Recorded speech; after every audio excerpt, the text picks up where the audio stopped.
You know deep down that something about women's desire, that quiet, almost imperceptible hunger, is misunderstood. Have you ever asked yourself why it is that society paints it as something fragile, something fleeting, something that can be broken, extinguished, or even silenced? Nietzsche would scoff at that notion, yet it lingers. Why do you think this is so? Why does the world demand that women's desires be either hidden or explained away as weakness, as an error in judgment or virtue? Is it because the very depth of this desire, so often cloaked in shame, so often ignored, is a force that threatens to unravel the delicate order we've come to accept as reality? But here is the brutal truth: it is not weakness. It is power. It is the pulse of life vibrating with the force of creation itself. Perhaps this is where you begin to feel the tension, the dissonance between what you've been told and what you sense to be true. The paradox reveals itself: the strength of women's desire, when fully embraced, is capable of shaking the very foundations of power and normativity. It is not fragile. It is elemental, raw, untamed. But why has it been treated as something dangerous, as something to be feared? There is a deep, almost unspoken truth that Nietzsche uncovers something that might disturb you as it stirs the surface of your consciousness. The very thing that has been whispered to you as weakness, women's desire, is actually the source of their greatest strength. And it's not the desire to please, to be desired, or to be loved. No, this is the desire to create, to transcend, to exist unapologetically in the world as they are, without needing validation, without needing to conform to the narrow expectations that have been forced upon them for centuries. But before you explore this truth more deeply, ask yourself, how often do you dismiss your own desires? How often do you fear them, or worse, deny them? Do you understand at the deepest level that these desires, these longings that come from the very core of your being, are your key to transformation, to power?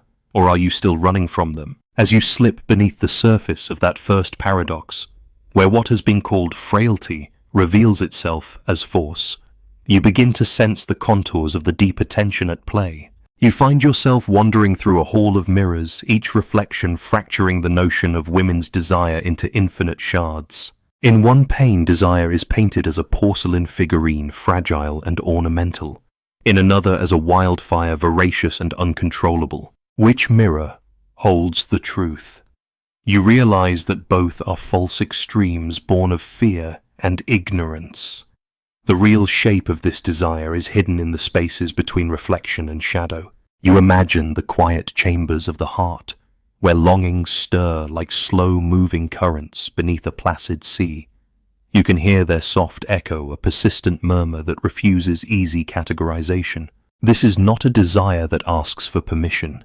It demands recognition. It is not a commodity to be traded in the marketplace of affections. It is an elemental force, as essential as air, as inscrutable as the tides. Yet you have been taught to hush it, to tuck it away, behind the curtains of propriety. Notice how that hush begins to hurt you, that silence chokes the very life from your expression. Look closer. Women's desire has been tethered to narrative chains that define its legitimacy.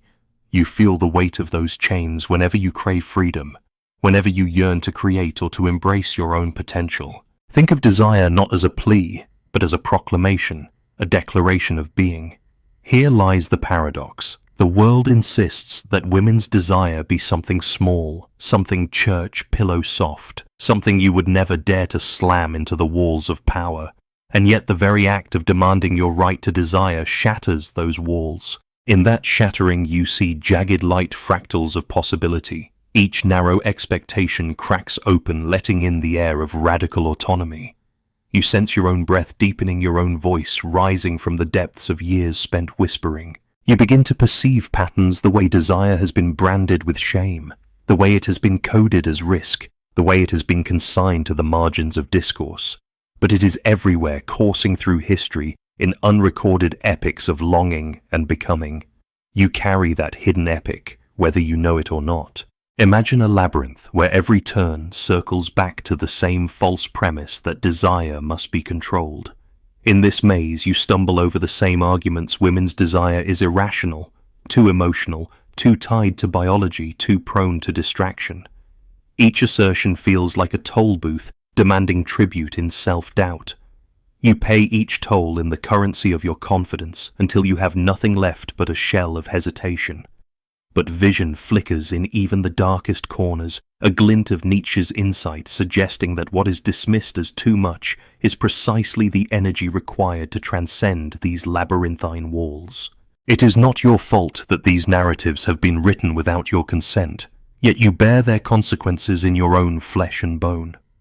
How often have you quelled your own fire in order to fit into the molds carved out by centuries of misunderstanding? Think of your desire as a river diverted by human-made dikes. When you force it into constricted channels, you witness only trickles, not the full current. And so do others. But if the dikes break, if the dams buckle under the tension of your unleashed will, the river will surge, sweeping away the sediment of old preconceptions. Feel that surge. It is at once terrifying and exhilarating. You are confronted with the raw power of becoming, of actualizing impulses deemed too dangerous to admit.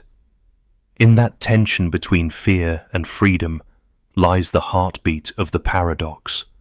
Women's desire is feared because it reminds the world of its own fragility. It reminds power that it is never absolute. It reminds order that it can always be unraveled. And yet, it is not a weapon aimed at others.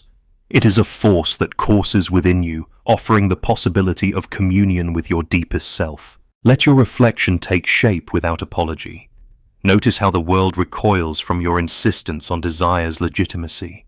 You sense it in sideways glances, in hushed conversations, in the libraries of philosophy that have ignored the roar of your inner life. But you also sense the tremors of change, subtle shifts in consciousness that linger like the echo of a distant bell. Women everywhere are awakening to the idea that their desire is not a concession to weakness, but an affirmation of power. And you are part of that awakening, whether you dare admit it or not.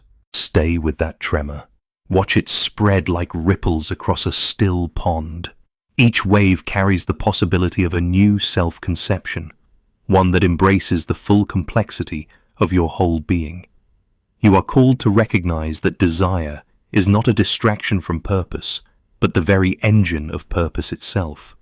It fuels creativity, it seeds courage, it nourishes the roots of transformation. And when you begin to honor that current, you start to change not only yourself, but the world around you, altering the reflected images in all those faulty mirrors. You wander deeper into the labyrinth of your psyche, tracing the sinews of desire that pulse beneath every thought and gesture. You have seen how the world constricts women's longings into simplistic tropes, hysteria, obsession, caprice. But Nietzsche offers you another lens. Desire at its core is a manifestation of will. It is not a plea for approval, but an assertion of becoming. When you feel the stirrings of desire, you are not teetering on the edge of weakness. You stand on the precipice of a creative act ready to spawn new worlds of meaning. Consider how every sensation of longing is encoded with paradox. You might feel fragile and invincible at once, a duality that unsettles anyone who expects simple narratives. In women, this paradox is magnified by centuries of cultural scripts that oscillate between idealization and demonization. But Nietzsche teaches you that to embrace paradox is to embrace life's fullest expression. You learn to cherish the tension, to see it not as contradiction, but as the shimmering space where transformation germinates. Look at the ways desire intertwines with the concept of amor fati, love of one's fate. You are invited to affirm every impulse that bursts through the veneer of expectation.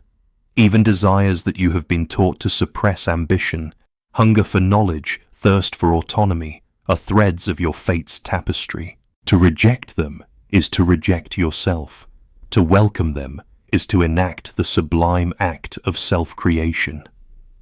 Nietzsche whispers that the greatest art you will ever craft is the art of your own becoming. Women, as living masterpieces, their desire, the brushstroke that renders form from chaos.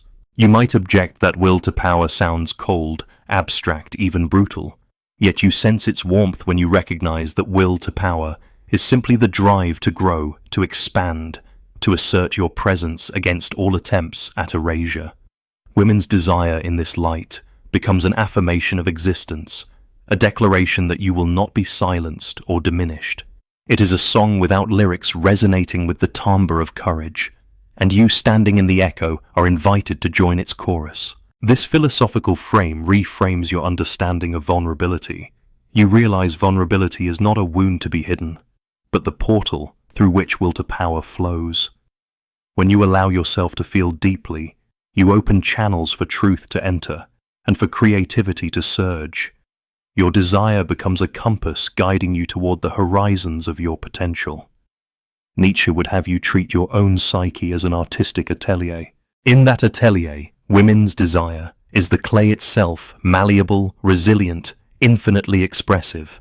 Yet you also perceive the shadow side of this dynamic. Will to power can become will to dominate if untethered from self-awareness. You have felt the tremor of envy, the sting of wounded pride, subtle distortions of desire when it is mistaken for entitlement. The challenge then is to maintain a dialectic, to let desire and discipline engage in a dance rather than a duel. You cultivate restraint, not as denial, but as refinement, channeling the raw energy of longing into creations that honor both your freedom and your integrity. In this dialectic, you find echoes of the eternal return, the notion that every moment recurs infinitely. Imagine each desire you act upon rippling through eternity, shaping not only your own fate, but the fate of countless others. You may ask, how do you distinguish true desire from mere reaction? Nietzsche provides a test. Authenticity emerges when the spark of longing aligns with the luminous core of your values, not when it deflates into a pursuit of approval. You recall moments when you followed someone else's script, only to feel a hollow ache afterward. Contrast that with the radiant satisfaction you have known when you pursued your own vision, even at great personal cost. This is the alchemy of self-determination, turning desire into gold by dedicating it to your highest creative aims. Observe the landscape around you. History's dusty shelves seldom register the voices of women who embraced their own desire unflinchingly. Yet those voices exist in every revolution, every breakthrough of art and science, every quiet insurrection of selfhood. Each woman who dared to claim her desire rewrote the coordinates of possibility for those who came after. Nietzsche reminds you that greatness is often born of solitude and struggle. By honoring your desire, you join a lineage of solitary seekers who refuse to be defined by external scripts. You feel the weight of responsibility that accompanies such awakening.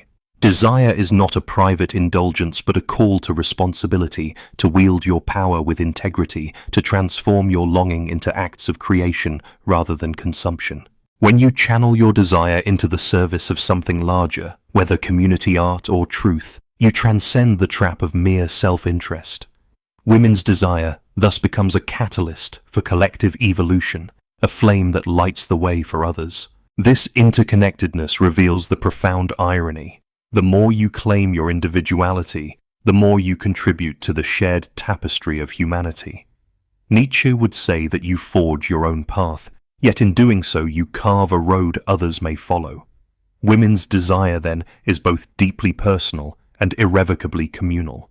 It is the hidden current beneath the river of culture shaping landscapes even when its source is unseen. You might wonder how to maintain this insight in the face of external pressures. Nietzsche offers no simple remedy, only the imperative to cultivate self-overcoming. You become an eternal student of your own, refining your desires through cycles of action and reflection. You build practices that honor your depth rituals of solitude, dialogues with your own mind, moments of unguarded introspection. In these spaces you test your desires, discern their origins, and decide which to bring into the world. Through this iterative process, you develop a form of self-governance that transcends the dualities of weakness and strength. Your desire no longer tugs you in multiple directions, but converges into a single trajectory of purpose. You learn to wield desire as a tool of creation, forging new meanings and possibilities. In that forging, you enact Nietzsche's vision, life as art, the self as both artist and masterpiece. Embrace this vision now.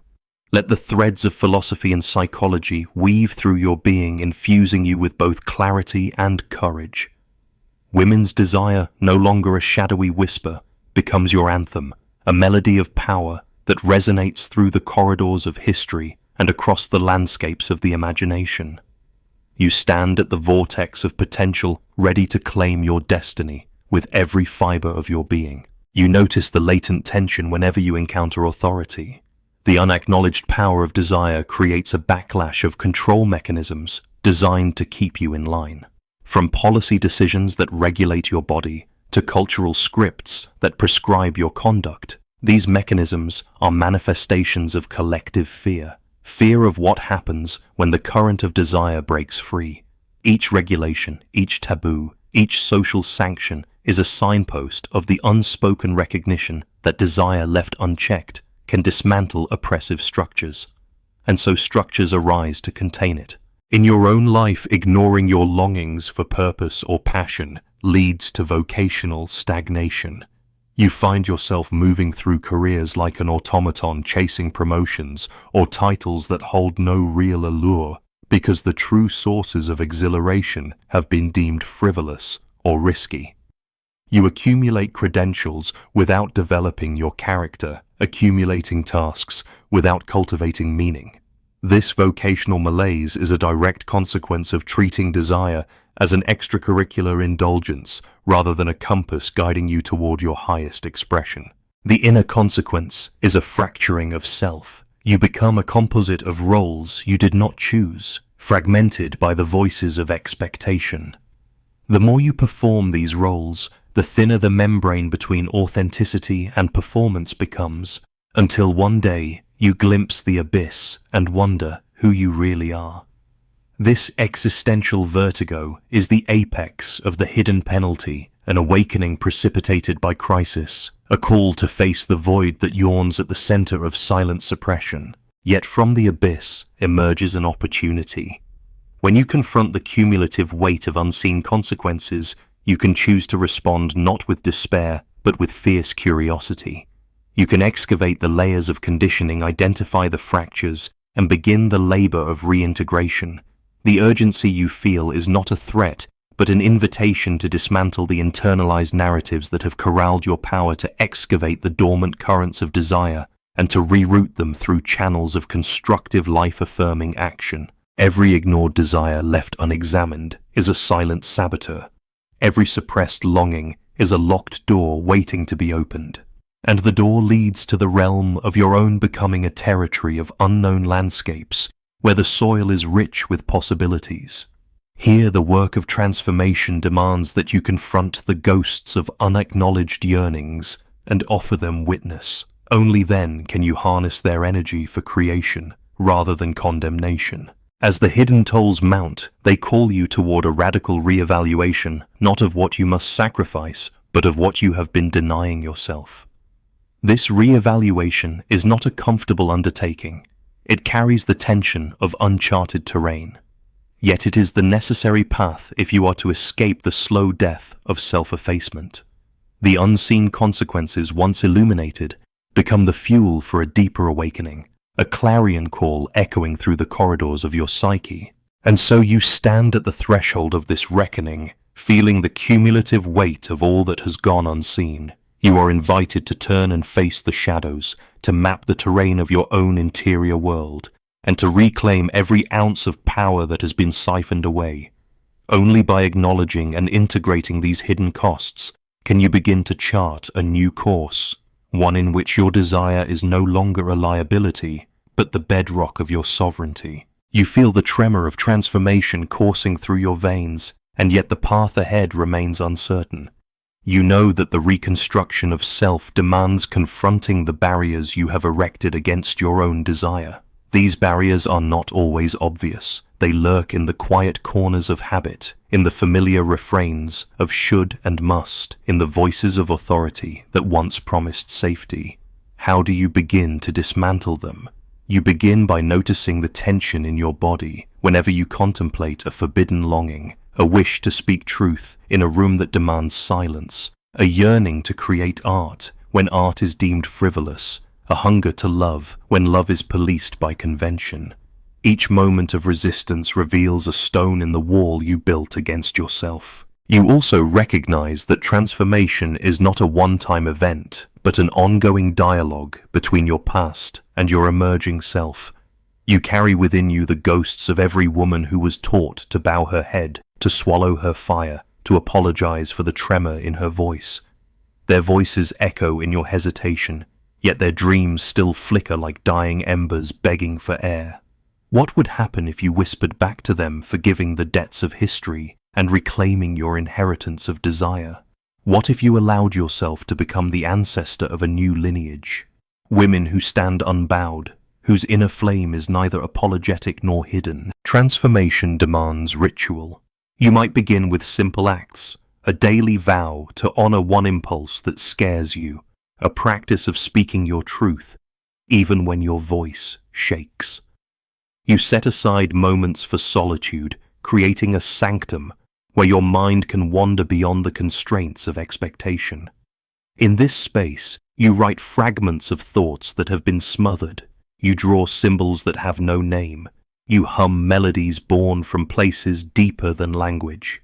These rituals are the scaffolding upon which new parts of yourself can solidify the crucible in which raw desire is transmuted into the first glimmers of self-sovereignty.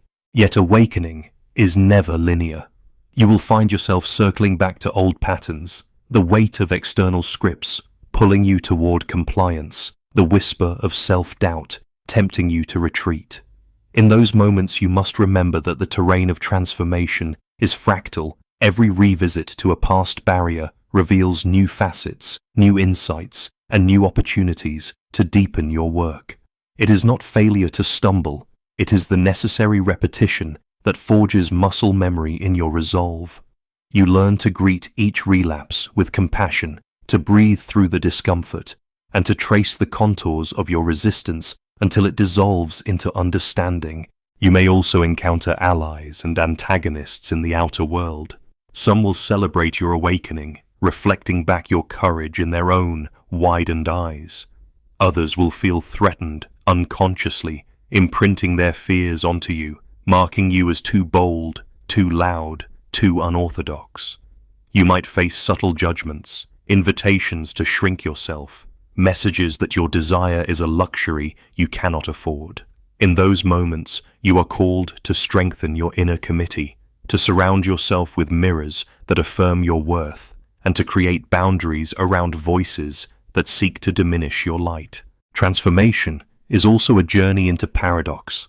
You will find that claiming your desire does not make you less, but more. That vulnerability is not a weakness, but the doorway to intimacy and courage. That asserting boundaries both frees you and invites deeper connection. You might ask, how do I balance the flame of longing with the stillness of reflection? How do I speak my truth without burning bridges I need to cross? These questions have no definitive answers, for they change with every iteration of your becoming. Yet asking them is itself a form of wisdom, an acknowledgement that true sovereignty blossoms in the fertile soil between daring and discernment. In your reflective moments, you picture a phoenix rising from its own ashes. The image resonates not because you have been consumed by fire, but because you have been reshaped by the crucible of desire and denial. You sense that the bones of your former self still lie beneath the earth, but from those bones, new roots stretch, roots of authenticity, of purpose, of creative ferocity.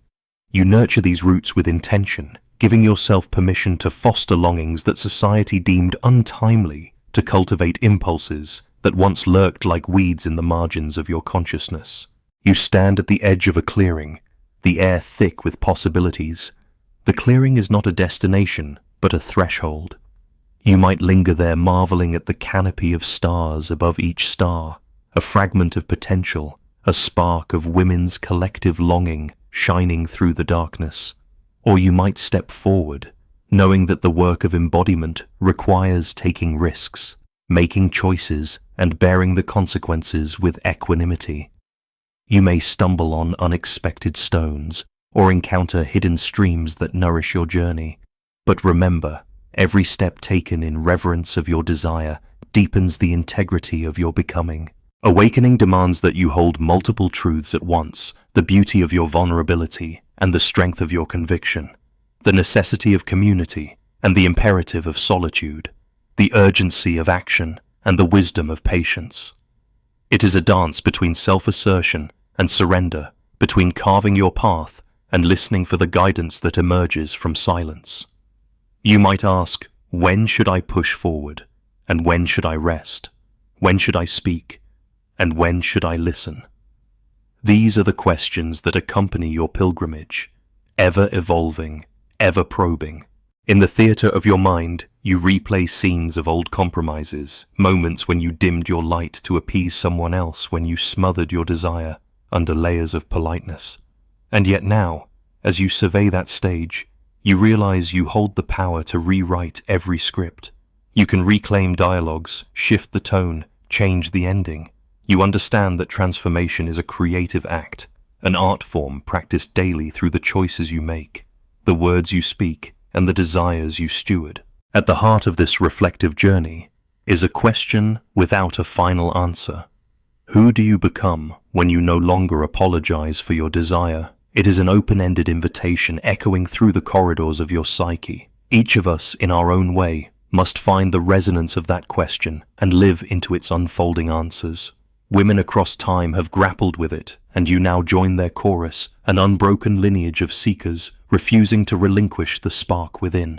And so you stand poised between the world you have known and the world you imagine, a world where desire is honored as the seed of strength, rather than dismissed as the symptom of weakness.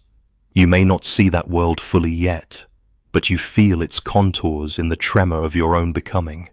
The work of transformation continues beyond this moment, carried forward in every breath, every longing, every choice to honor your own flame. You linger on the edge of a threshold where silence and song converge, feeling the tremor of potential beneath your skin. You realize that women's desire is a language of its own, spoken in the breath that catches when possibility calls, in the pulse that quickens when truth stirs within. It is the quiet thunder rolling through your veins, a reminder that even in stillness power rumbles beneath the surface. You see the world anew. Each shadowed passage holds the promise of revelation. Each stolen glance contains the echo of a deeper longing. You understand that desire is not a spark to be kindled and then forgotten, but a lasting ember that when nurtured becomes a lantern in the dark. This lantern does not just illuminate your path, it reveals hidden doorways, portals into realms of creation you once thought off limits. As you stand in that twilight space, you sense the chorus of women's voices rising around you, not as a chorus of conformity, but as a symphony of singular notes, each yearning yet distinct. Their harmonies weave through your own, reminding you that while your journey is uniquely yours, it is also part of a vast, uncharted tapestry. The thread of women's desire binds every strand, linking your unfolding with the countless quests that have come before and those still to come. In this moment, the question remains beautifully unanswerable. What will you do with the power that pulses through your longing? Will you let it guide you toward lives crafted in the fullness of your own image? Will you allow its resonance to shift the contours of possibility for yourself and for others? Perhaps the most profound truth is that the question itself carries its own answer, that in asking you already step into the presence of your own becoming. You offer no verdict, no prescription, no tidy conclusion. Instead, you leave the last word to the quiet insistence of your own desire, that ever-present companion whispering through every breath to create, to resist, to transcend. In that whisper lies the heart of transformation, a potent reminder that the strength of women's desire is the axis on which worlds can turn.